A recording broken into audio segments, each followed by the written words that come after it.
அன்னைக்கு காலையில இருந்து அந்த காட்டுல கடுமையான மழை பெஞ்சுக்கிட்டு இருந்தது. அந்த காட்டுல இருந்த மலைப்பகுதியில வாழ்ந்துகிட்டு இருந்த கழுகு தன்னுடைய கூட்டுல நனைஞ்சுக்கிட்டு உட்காந்துருந்தது. கூட்டுல இருந்து கொஞ்ச தூரம் தள்ளி இருந்த மரத்துல அந்த கழுகுடைய குழந்தை விளையாண்டுகிட்டு இருந்துச்சு. பீம், விளையாண்டது போதும், வீட்டுக்கு வந்து அம்மா பக்கத்துல உட்காரு. மழை பெய்யறது தெரியுதா இல்லையா?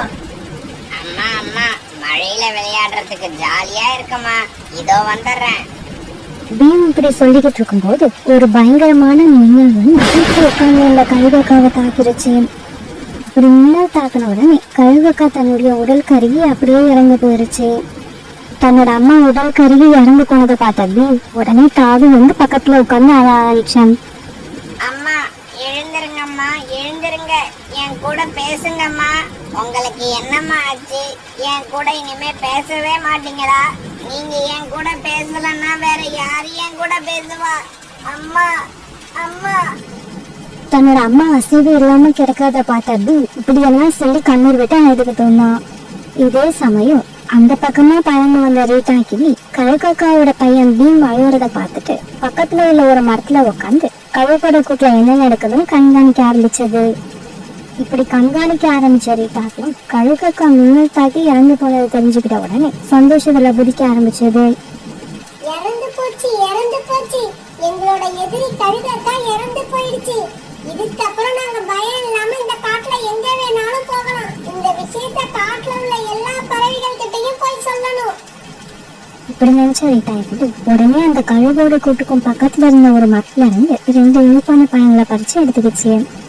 இப்படி பழங்களை பறிச்சு எடுத்துக்கிட்ட ரீட்டா கிளி சோனா குருவிட்ட நோக்கி பறந்து போச்சு. சோனா, சோனா, சீக்கிரம் வெளியில வா, ஒரு சந்தோஷமான விஷயம். ரீட்டா, என்ன உனக்கு எவ்வளவு சந்தோஷமா இருக்க? என்ன விஷயம்? சோனா, நம்மளுடைய எதிரியான கழுகு மின்னல் தாக்கி இறந்து போயிடுச்சு. இங்க பாரு, நான் கூட அந்த கழுகோட கூட்டுக்கும் பக்கத்துல இருக்கிற மரத்துல இருந்து 2 பழங்களை பறிச்சுக்கிட்டு வந்திருக்கேன். அந்த கழுகுக்கு ஒரே ஒரு குழந்தை தான் இருக்கு, அதுவும் சின்ன குழந்தை. இன்னும் 2-3 நாள்ல சரியான சாப்பாடு கிடைக்காம அந்த குழந்தையும் இறந்து போயிடும்.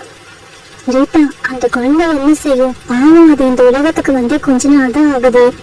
சோனா குருவி பேசினது எல்லாம் காதுல வாங்காத ரீட்டா கிளி உடனே அங்கிருந்து பறந்து போயிடுச்சு. சோனா குருவி வீட்டுல இருந்து பறந்து போன ரீட்டா கிளி நேரா காங்களோட வீட்டுக்கு போச்சு. கோரி, உனக்கு ஒரு விஷயம் தெரியுமா? நம்ம காட்டுல இருந்த கழுகு செத்து போயிடுச்சு. ரீட்டா, நீ என்ன உண்மையாவா சொல்ற? ஆமா கோரி, நான் சொல்றது உண்மைதான். கொஞ்ச நேரத்துக்கு முன்னாடி தான் மின்னல் தாக்கி அந்த கழுகு இறந்து போயிடுச்சு. அதோட சின்ன குழந்தை பக்கத்துலயே உட்கார்ந்து அழுதுகிட்டு இருக்கு. இன்னைக்கு இல்லாட்டி நாளைக்கு பட்னி கிடந்தே அந்த குழந்தையும் இறந்து போயிடும். அதுக்கப்புறம் இந்த காட்டுல நமக்கு எந்த ஆபத்தும் இருக்காது.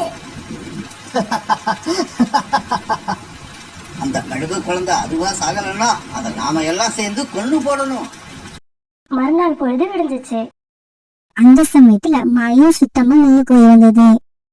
அன்னைக்கு காலையிலேயே எல்லா பறவைகளும் அந்த காட்டுல இருந்த ஒரு பெரிய மரத்துக்கடியில ஒன்னா போயிருந்தாங்க. இங்க பாருங்க, அந்த கழுகோட குழந்தைய இப்ப நாம என்ன பண்றது? அத நாம ஒண்ணும் பண்ண வேண்டாம். என்னோட கணக்குப்படி இன்னும் 2-3 நாள்ல அதுவா இறந்து போயிடும். ஒருவேளை அது அப்படி இறந்து போகலன்னா நாமெல்லாம் சேர்ந்து அதை இறந்து போக வைக்கணும். காலம்மா, நீங்க சொல்றதுக்கு என்ன அர்த்தம்? அதுக்கு என்ன அர்த்தம்னா கழுத்தை பிடிச்சி திருகி அதோட அம்மா போன இடத்துக்கே அதையும் அனுப்பி வைக்கணும். இல்ல, அப்படி செய்யக்கூடாது. அது சின்ன குழந்தை. இந்த காட்டுல வாழறதுக்கான உரிமை அந்த குழந்தைக்கு இருக்கு. எனக்கு தெரியும், சோனா குருவி இப்படிதான் பேசும்னு எனக்கு ஏற்கனவே தெரியும். இங்க பாருங்க, அந்த குழந்தைக்கு இப்ப பறக்க தெரியாது. இன்னும் கொஞ்ச நாள் அது உயிரோட இருந்தா அப்புறம் பறக்கவும் கத்துக்கும்.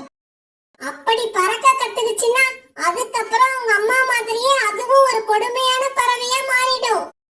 இப்படி பேசிக்கிட்ட பறவைகள் எல்லாரும் பிறகு அப்படியே பறந்து போனாங்க. அன்னைக்கு சாயங்காலம் சோனா குருவியும் அதோட பொண்ணு வீட்டும் இப்படி பேச ஆரம்பிச்சாங்க. அம்மா, அந்த கழுகோட குழந்தை ஏதாவது சாப்பிட்டு இருக்குமா? அதுக்கு யாராவது சாப்பாடு கொடுத்திருப்பாங்களா? பியூட்டி, நானும் அந்த குழந்தைய பத்திதான் நினைச்சுக்கிட்டு இருக்கேன். அதுக்கு யாரும் இன்னும் கொடுத்திருக்க மாட்டாங்க. அது எதுவும் சாப்பிடாம பட்னியா தான் இருக்கும். அம்மா அம்மா, அப்பன்னா நாம போய் அந்த குழந்தைக்கு ஏதாவது உணவு கொடுத்துட்டு வருவோம். இப்படி பேசிக்கிட்ட சோனா குருவியும் பியூட்டியும் பிறகு அந்த காட்டோட மலைப்பகுதியை நோக்கி பறந்து போனாங்க. இவங்க அங்க போனப்ப கழுகோட குழந்தை பீம் அழுதுகிட்டே உட்கார்ந்து இருந்தது. எங்க அம்மா இறந்து போயிட்டாங்க. அம்மாவோட அருமை அவங்க இறந்து போனதுக்கு அப்புறம் தான் எனக்கு தெரியுது. அம்மா இல்லன்னா நமக்கு இந்த உலகத்துல யாருமே இல்ல. அந்த சமயத்துல அங்க போன சோனா குருவியையும் பியூட்டியையும் பார்த்துட்டு பீம் பயந்து போயிட்டான். நீங்க யாரு? நீங்க யாரு? என்ன கொல்றதுக்காக வந்திருக்கீங்களா? என்ன கொல்லாதீங்க. மகனே, பயப்படாத, நாங்க உன்னை கொல்றதுக்காக வரல, எனக்கு உதவி செய்யதான் வந்திருக்கோம். இந்த காட்டுல உள்ள பறவைகள் எல்லாம் நம்மள கொல்றதுக்கான சந்தர்ப்பத்தை எதிர்பார்த்துக்கிட்டு இருப்பாங்கன்னு எங்க அம்மா நிறைய தடவை சொல்லியிருக்காங்க. இல்ல மகனே, நான் உன்னை சாகடிக்க வரல, உனக்கு வாழ கத்து கொடுக்க வந்திருக்கேன். இப்படி சொல்ல சோனா குருவி பிறகு அங்க இருந்து பறந்து போய் இனிப்பான ஒரு பழத்தை எடுத்துக்கிட்டு திரும்பி வந்துடுச்சு. மகனே, இந்த பழத்தை சாப்பிடு. இந்த பழம் சாப்பிடக்கூடிய பொருளா? இது வரைக்கும் நான் இந்த பழத்தை சாப்பிட்டதே இல்ல. இதை சாப்பிட்டு பாரு, இது ரொம்ப ருசியா இருக்கும். பிறகு அந்த கழுகுக்கும் அந்த பழத்தை சாப்பிட ஆரம்பிச்சது. இந்த சமயத்துல அந்த வழியா பறந்து போன ரோனிக்குருவி அந்த கழுகு குழந்தை கூட சோனா குருவி பேசிக்கிட்டு இருக்கத பாத்துருச்சு. இந்த சோனா குருவி இந்த கழுகு குழந்தைய எப்படியும் காப்பாத்த முயற்சி பண்ணும்னு நினைச்சேன். அதே மாதிரி நடந்துருச்சு. இந்த கழுகு குழந்தை உயிரோட இருந்தா நமக்கு தான் ஆபத்து. இப்படி நினைச்ச ரோனிக்குருவி பிறகு அங்க இருந்து பறந்து போச்சு. இப்படி பறந்து போன ரோனிக்குருவி காலுக்காகத்தையும் கோரிக்காகத்தையும் பார்த்து நடந்த விஷயத்த சொல்லுச்சு. இங்க பாருங்க, அந்த சோனா குருவி அந்த கழுகு குழந்தைக்கு பழம் சாப்பிட கத்து கொடுக்குது. பழத்தை சாப்பிட்டு அந்த குழந்தை உயிர் வாழ ஆரம்பிச்சிடுச்சுன்னா அது நமக்கு பெரிய ஆபத்து. ரோனி, நீ சொல்றது 100க்கு 100 உண்மை.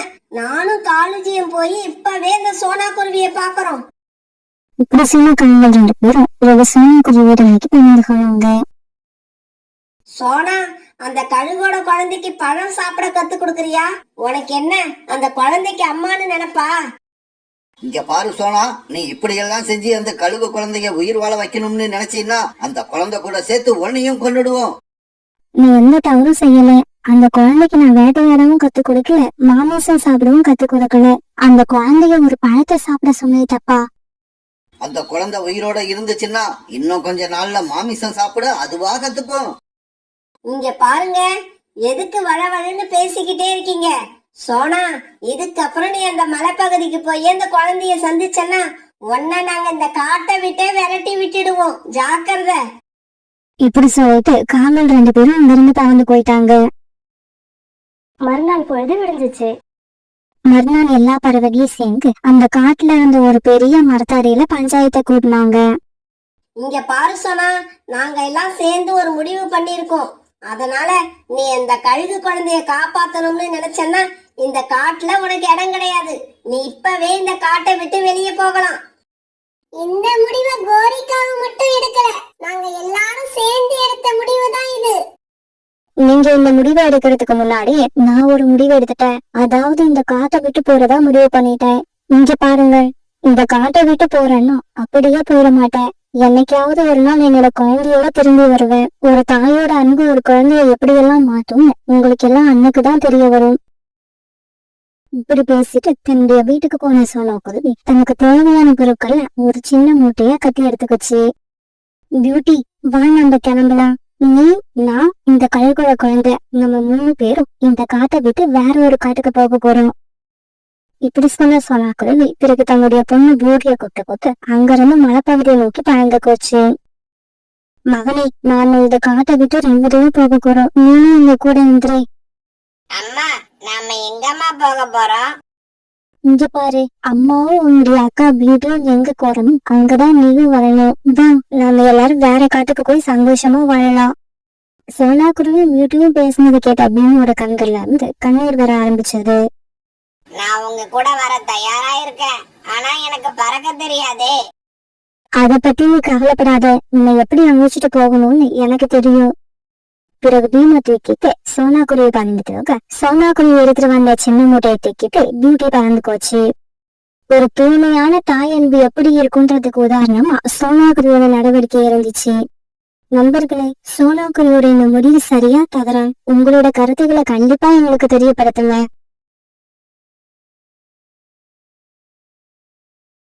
கோரிக்காகத்துக்கு அந்த காட்டுல வாழ்ந்து வந்த சோனா குருவியை எப்பவுமே பிடிக்காது. சோனாவுக்கு ஏதாவது இடைஞ்சல் பண்றதுல கோரிக்காகத்துக்கு அவ்வளவு சந்தோஷம். ஒரு நாள் சாயங்காலம் காலுக்காகவும் கோரிக்காகவும் ஒரு மரத்தடியில உட்கார்ந்து இப்படி பேசிக்கிட்டு இருந்தாங்க. கோரி, மழைக்காலம் வரப்போகுது. ஆனா நாம இன்னும் விறகுகளை எடுத்துக்கிட்டு வந்து வீட்டுல சேர்க்கவே இல்லை. இப்படியே இருந்தோம்னா மழை காலத்துல உணவு சமைக்கிறதுக்கு ரொம்பவும் கஷ்டப்படணும். காலுஜி, கொஞ்சம் பொறுமையா இருங்க. சோனா குருவி வரட்டும். இந்த காட்டுல காஞ்ச மரம் எங்க இருக்குன்னு கண்டிப்பா அதுக்கு தெரிஞ்சிருக்கும். அத மட்டும் நம்ம கேட்டு தெரிஞ்சுக்கிட்டா அங்கேயும் எங்கேயும் அலைய வேண்டாம். நேரா போய் அந்த மரத்தை வெட்டி வீட்டுக்கு கொண்டு போயிடலாம். இவங்க இப்படி பேசிக்கிட்டு இருக்கப்ப சோனா குருவி அங்க வந்துச்சு. என்ன சோனா, மழைக்காலம் வரப்போகுது. வீட்டுக்கு தேவையான விறகையெல்லாம் வெட்டி கொண்டு போய் சேர்த்துட்டியா என்ன? இல்ல கோரி அக்கா, நம்ம காட்டோட தெற்கு பக்கம் ஒரு அரச மரம் இருக்குல்ல, அதுக்கு பக்கத்துல ஒரு பட்டு போன மரத்தை இப்பதான் பார்த்தேன். நாளைக்கு அந்த மரத்தை தான் வெட்டி வீட்டுக்கு எடுத்துட்டு வரலான்னு இருக்கேன். இப்படி சொல்லிட்டு சோனா தன்னோட வீட்டுக்கு போச்சு. பாத்தீங்களா காலுஜி, நம்ம வேலை ரொம்பவும் சிம்பிளா முடிஞ்சு போயிடுச்சு. வாங்க சீக்கிரமா வீட்டுக்கு போய் சாப்பிட்டுட்டு படுப்போம். காலையில நேரத்தோட எழுந்திருச்சு அந்த மரத்தை வெட்டி கொண்டு வந்து நம்ம வீட்டுல வச்சுக்கணும். இப்படி பேசிக்கிட்ட காங்கள் 2 பேரும் தங்களோட வீட்டுக்கு பறந்து போனாங்க. மறுநாள் காலையில பொழுது விடியறதுக்கு முன்னாடியே காலுக்காகவும் கோரிக்காகவும் கோடாரி எடுத்துக்கிட்டு சோனா குருவி சொன்ன இடத்துக்கு பறந்து போனாங்க. காலுஜி, சோனா சொன்னது இந்த மரம் தான். சீக்கிரமா இந்த மரத்தை வெட்ட ஆரம்பிங்க. சோனா வர்றதுக்கு முன்னாடி நாம இந்த இடத்தை விட்டு கிளம்பி ஆகணும். பிறகு காலுக்காக அந்த மரத்தை வேக வேகமா வெட்ட ஆரம்பிச்சது. இப்படி வெட்டி முடிச்சதும் அந்த மரத்துண்டுகளை எடுத்துக்கிட்டு காலுக்காகவும் கோரிக்காகவும் தங்களோட வீட்டுக்கு பறந்து போனாங்க. பியூட்டி, நீ வீட்லயே பத்திரமா இரு. அம்மா காட்டுக்குள்ள போய் வீட்டுக்கு தேவையான விறகுகளை வெட்டி எடுத்துட்டு வர. பிறகு கோடாரியை எடுத்துக்கிட்டு அந்த இடத்துக்கு பறந்து போன சோனா குருவி அந்த இடத்துல மரம் இல்லாத பார்த்துட்டு அதிர்ச்சி ஆயிடுச்சு. அந்த பட்டு போன மரத்தை நேத்து நான் இந்த இடத்துலதான் பார்த்தேன். ஆனா இப்ப அது இல்ல. யாரோ எனக்கு முன்னாடி அந்த மரத்தை வந்து வெட்டி எடுத்துட்டு போயிட்டாங்க போல இருக்கு. இந்த காட்டுல உள்ள எல்லாரும் வீட்டுக்கு தேவையான விறகுகளை கொண்டு போய் சேர்த்துட்டாங்க. நான் மட்டும்தான் இன்னும் சேர்க்காம இருக்கேன். இப்படி நினைச்ச சோனா குருவி ரொம்பவும் வருத்தப்பட்டது. இதே சமயம் காலுக்காகவும் கோரிக்காகவும் வீட்டுல ரொம்ப சந்தோஷமா இருந்தாங்க. இப்படியே சில நாட்கள் நகர்ந்துச்சு.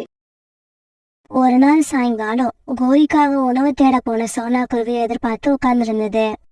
கொஞ்ச நேரம் கழிச்சு வீட்டுக்கு திரும்பி வந்த சோனா குருவிய வழிமறிச்சு கோரிக்காக இப்படி பேச ஆரம்பிச்சது. சோனா, இன்னைக்கு உணவு தேட போன எனக்கு எந்த உணவுமே கிடைக்கல. ஆமா கோரி அக்கா, வர வர நம்ம காட்டுல உணவு கிடைக்கிறது ரொம்ப கஷ்டமா இருக்கு.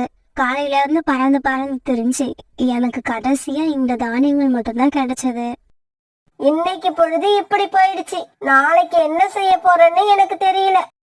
கோரி அக்கா, நான் வர வழியில மனிதர்களோட வயல்ல கேரட் அறுவடை பண்ணிக்கிட்டு இருக்கத பார்த்தேன். எப்படி இருந்தாலும் கேரட்டோட உடஞ்சு போன துண்டுகள் நாளைக்கு அந்த வயல்ல எப்படியும் கிடைக்கும். நான் அங்கதான் போலான்னு இருக்கேன். நீங்களும் அங்க வந்துருங்க. இப்படி சொல்லிட்டு சோனா குருவி தன்னுடைய வீட்டுக்கு பறந்து போச்சு.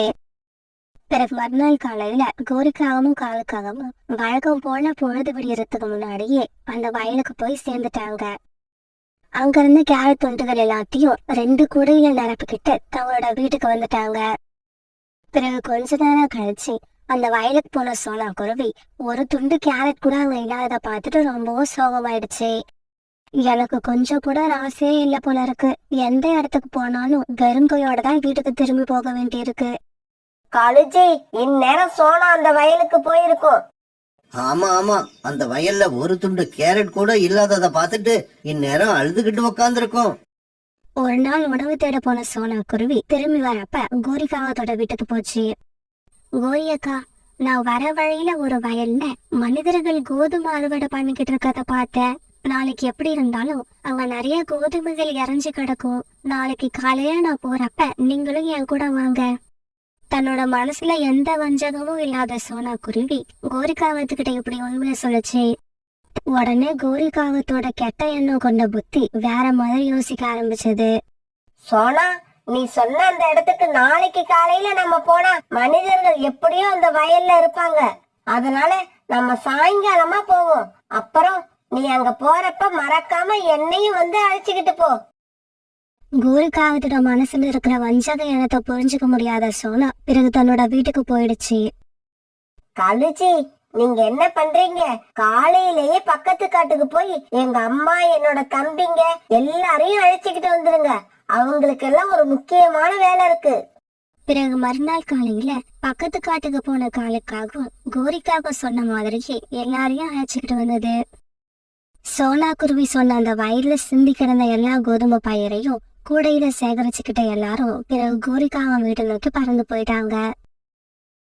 அன்னைக்கு சாயங்காலம் ஆச்சு. பியூட்டி, இன்னைக்கு நீயும் கூட எடுத்துக்கிட்டு என் கூட வா, நம்ம போய் கோரி அக்காவை வேற அழைச்சிட்டு போகணும். பிறகு கூட எடுத்துக்கிட்டு சோனா குருவி பியூட்டி 2 பேரும் கோரிக்காவத்தோட வீட்டை நோக்கி பறக்க ஆரம்பிச்சாங்க. கோரிக்காவ வீட்டுக்கு போய் சேர்ந்த சோனா குருவி வீட்டுக்குள்ள தட்ட ஆரம்பிச்சது. வீட்டுக்குள்ள தூங்கிட்டு இருந்த கோரிக்காவை எந்திரிச்சு வெளியில வந்தது. கோரி அக்கா, சாயங்காலம் ஆயிடுச்சு, சீக்கிரம் கிளம்பி வாங்க. சோனா, நான் வரல, எனக்கு தூக்கமா வருது, நீ மட்டும் போயிட்டு வா. கோரி அக்கா, மழை காலத்துக்காக நாங்க தானியங்களை சேர்த்தாகணும், அது உங்களுக்கு ஞாபகம் இல்லையா?